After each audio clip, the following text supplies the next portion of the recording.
साल के 260 दिन ऑफिस जाकर और दिन के 8-9 घंटे काम करने के बाद हर महीने सैलरी टू सैलरी लेने के बाद अब तक तो आपने खूब सारा पैसा कमा लिया होगा। कम से कम इतना तो बचा ही लिया होगा कि आने वाले 8-10 सालों में आप करोड़पति बन जाओगे। अब ये ताना मैं नहीं, आपकी आने वाली पीढ़ी आपको मारेगी अगर आपने सही वक्त रहते सही डिसीजन नहीं लिया तो। चलो मैं आपसे एक सवाल पूछता हूँ कि पिछले साल आपने कितना पैसा कमाया और कितना पैसा खर्च किया। अगर कैलकुलेट किया जाए तो आप इन दोनों सवालों का जवाब निकाल सकते हो। पर पिछले साल आपने कितना पैसा इन्वेस्ट किया, उस पर आपको कितना रिटर्न मिला और आने वाले सालों में कितना रिटर्न मिलेगा, इस सवाल का जवाब 90% लोगों के पास नहीं होगा। क्योंकि आज भी हमारे देश में कई मिडिल क्लास लोग ऐसे हैं जिन्हें फाइनेंशियल एजुकेशन बिल्कुल नहीं होती और वो अपने फाइनेंशियल फ्यूचर के लिए सही डिसीजन नहीं ले पाते।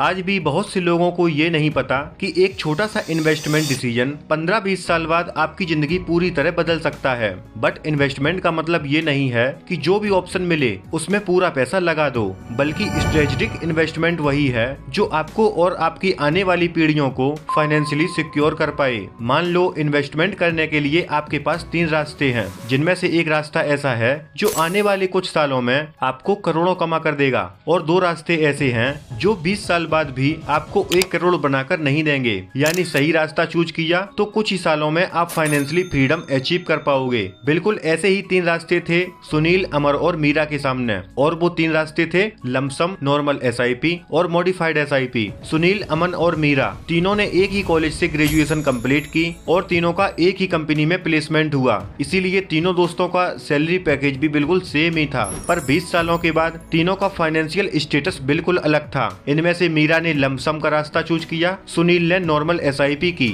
और अमन ने मॉडिफाइड एसआईपी का रास्ता चुना। कॉलेज के दिनों से ही तीनों दोस्तों का ये मानना था कि एक अच्छा फ्यूचर तभी बनाया जा सकता है जब हमारे पास अच्छी खासी इन्वेस्टमेंट हो, ताकि हमारी आने वाली पीढ़ियों को उसका फायदा मिले। अब तीनों की सोच बिल्कुल एक सी थी, पर इन्वेस्टमेंट करने का तरीका बिल्कुल अलग। अब तीनों दोस्तों ने नौकरी लगते ही डिसाइड किया कि वे सब देश की टॉप 50 कंपनियां यानी निफ्टी 50 इंडेक्स फंड में इन्वेस्ट करेंगे। सुनील और अमन ने डिसाइड किया कि वे दोनों एसआईपी के जरिए हर महीने थोड़ा थोड़ा करके इन्वेस्ट करेंगे। वहीं मीरा को अपने दादाजी के 10 लाख रुपए विरासत में मिले। अब इतना बड़ा अमाउंट एक साथ मिलने की वजह से साल 2000 में मीरा के पास अपने तीनों दोस्तों में सबसे ज्यादा पैसे थे, इसलिए उसने साल 2000 में पूरे 10 लाख रुपए लमसम इन्वेस्ट कर दिए और धीरे धीरे उसके पैसे भी बढ़ने लगे। मीरा ने सोच लिया कि वह अगले 20 सालों तक इन्वेस्टेड रहेगी और कंपाउंडिंग के मैजिक का फायदा उठाएगी। पर आगे उसकी लाइफ में एक ऐसा टर्निंग पॉइंट आया जिसने उसके बेस्ट डिसीजन को वर्स्ट डिसीजन में बदल दिया। अब कैसे, ये हम जानेंगे आगे वीडियो में। पर उससे पहले मीरा के 5 सालों में रिटर्न देखे जाएं तो 12% के एनुअल CAGR की मदद से मीरा के 10 लाख रुपए 17 लाख रुपए बन चुके थे, जैसा कि आप यहाँ देख सकते हो। अब अपनी अच्छी ग्रोथ देखकर मीरा ने सुनील को यही मेथड अपनाने को कहा, बट सुनील नॉर्मल इन्वेस्टर था। शुरुआत से ही सुनील 5000 रुपए निफ्टी 50 इंडेक्स फंड में इन्वेस्ट करता था। सुनील के दूसरे दोस्तों ने भी काफी समझाया कि तुझे मार्केट स्टडी करना चाहिए, मार्केट ऊपर नीचे होने का इम्पैक्ट समझना चाहिए। पर सुनील का मानना था कि अगर इन्वेस्टिंग की पिच पर लंबा टिकना है तो डिसिप्लिन और पेशेंस सबसे बड़ी चीज है। इसलिए हर महीने सैलरी आते ही 5000 रुपए बिना सोचे समझे इन्वेस्ट कर देता था। इसी बीच मार्केट भी काफी ऊपर नीचे आया, पर सुनील ने अपनी स्ट्रेटजी नहीं बदली, क्योंकि उसका मानना था कि लॉन्ग टर्म में कंपाउंडिंग का जादू जरूर दिखेगा। अब अगर शुरुआती सालों में देखा जाए तो सुनील की ग्रोथ बहुत ही स्लो हो रही थी, पर सुनील को यकीन था कि वो आने वाले सालों में फाइनेंशियली फ्री जरूर होगा।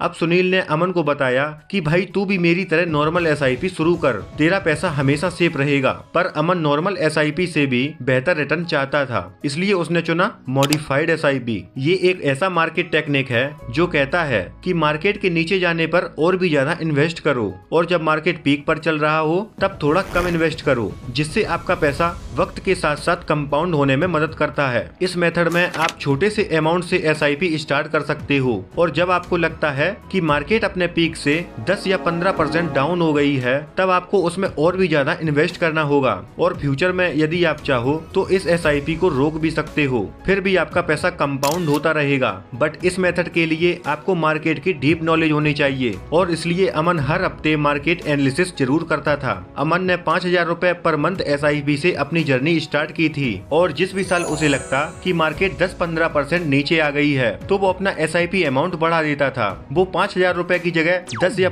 15,000 रुपए इन्वेस्ट करता और कभी कभी ये अमाउंट 20,000 से 30,000 भी चला जाता। अमन का फंडा बिल्कुल सिंपल था, जब सेल लगे तब ज्यादा खरीद लो और फायदा उठाओ, क्योंकि लॉन्ग टर्म में मार्केट हमेशा अच्छा परफॉर्म करेगी। इसलिए आप इस सीट में देख सकते हो कि पहले 5 साल अमन ने 5,000 रुपए पर मंथ इन्वेस्ट किया और 6वें साल में उसने 10,000 रुपए पर मंथ इन्वेस्ट किया। साल 2001 से 2006 तक मार्केट एकदम स्टेडी रही और अपने इन्वेस्टर्स को अच्छे रिटर्न ऑफर किए। पर साल 2008 में कुछ ऐसा हुआ जिसने दुनिया हिला कर रख दी, क्योंकि 2008 में आया द ग्रेट फाइनेंशियल क्राइसिस। इस क्राइसिस में दुनिया की तमाम स्टॉक मार्केट को हिला कर रख दिया। मार्केट 1 महीने के अंदर अंदर इतनी बुरी तरह क्रैश हुआ कि दुनिया के बड़े से बड़े इन्वेस्टर ने अपनी इन्वेस्टमेंट विथड्रॉ कर ली। पर अमन का मानना कुछ और था। अमन ने 2006 से ही अपनी SIP बढ़ाना शुरू कर दिया। साल 2006 और 2007 में उसने 10,000 रुपए पर मंथ इन्वेस्ट करना शुरू किया। 2008 में जहां सब लोग अपनी इन्वेस्टमेंट निकाल रहे थे,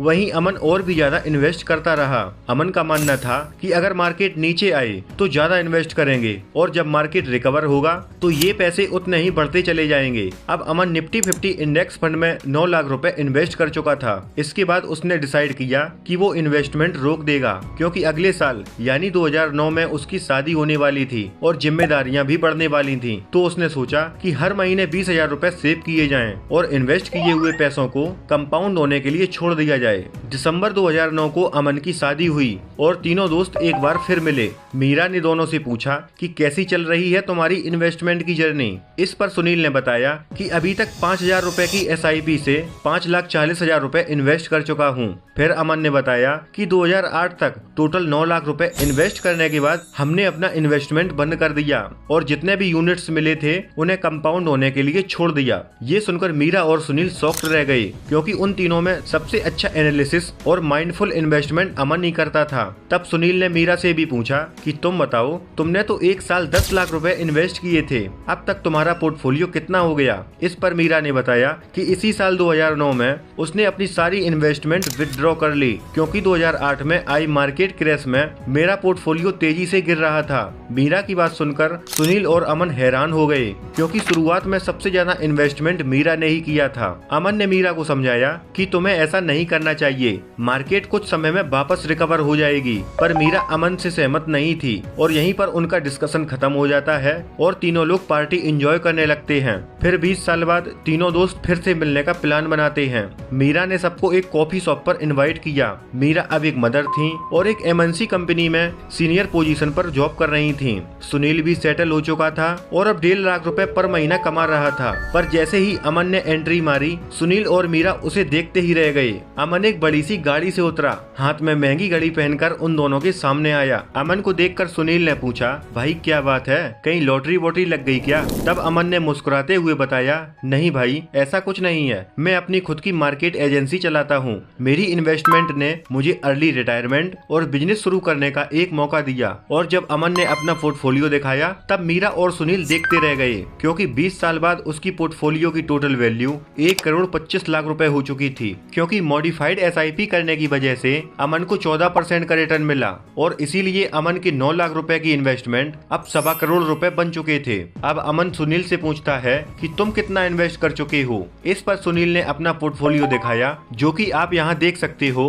कि 20 साल तक सुनील 12 लाख रुपए इन्वेस्ट कर चुका था, पर उसका अमाउंट सिर्फ 50 लाख तक ही पहुँचा था। आगे अमन मीरा को कहता है कि तुमने 2009 में अपनी इन्वेस्टमेंट निकालकर गलती कर दी और उसने कैलकुलेट करके भी बताया कि अगर तुम आज तक इन्वेस्टर रहती तो तुम देख सकती हो तुम्हारे पास टोटल 96,46,000 रुपए होते। अगर मीरा जल्दबाजी में आकर डिसीजन ना लेती तो आज उसकी इन्वेस्टमेंट वैल्यू सुनील से काफी अधिक होती। आगे सुनील अमन से पूछता है कि चल ये तो ठीक है, पर मेरा पैसा इतना धीरे क्यों कंपाउंड हुआ? इस पर अमन ने बताया कि तुम्हारे इन्वेस्टमेंट को कंपाउंडिंग होने के लिए टाइम कम मिला। जैसा कि आपने देखा, अमन ने 9 लाख रुपए इन्वेस्ट किए, वहीं सुनील ने 12 लाख रुपए इन्वेस्ट किए। पर 2009 के बाद से अमन ने अपने 9 लाख रुपए 11 साल के समय के लिए कंपाउंड होने दिए, इसलिए उसके 9 लाख रुपए 14% के हिसाब से कंपाउंड हुए। लेकिन सुनील ने मार्केट के बुल रन में भी इन्वेस्ट किया, इसलिए उसको यूनिट्स काफी महंगे प्राइस पर मिले। और यही मैं मेन वजह है, भले ही सुनील ने अमन से ज्यादा इन्वेस्ट किया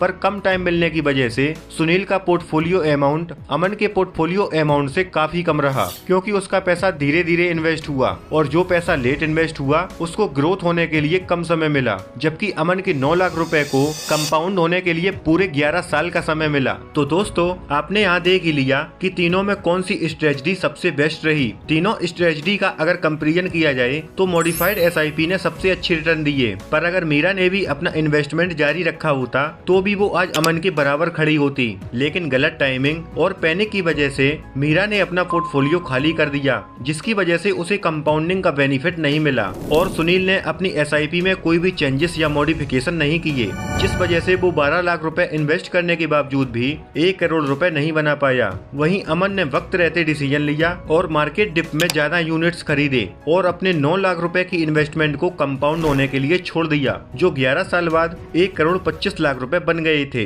अब आप कमेंट करके बताओ कि आप कौन सी इन्वेस्टमेंट चूज करोगे। तो दोस्तों, आज के वीडियो में इतना ही। आशा करते हैं कि आपको ये वीडियो पसंद आया होगा। वीडियो पसंद आया हो तो लाइक करें, शेयर करें और चैनल को सब्सक्राइब करना ना भूलें। जय हिंद।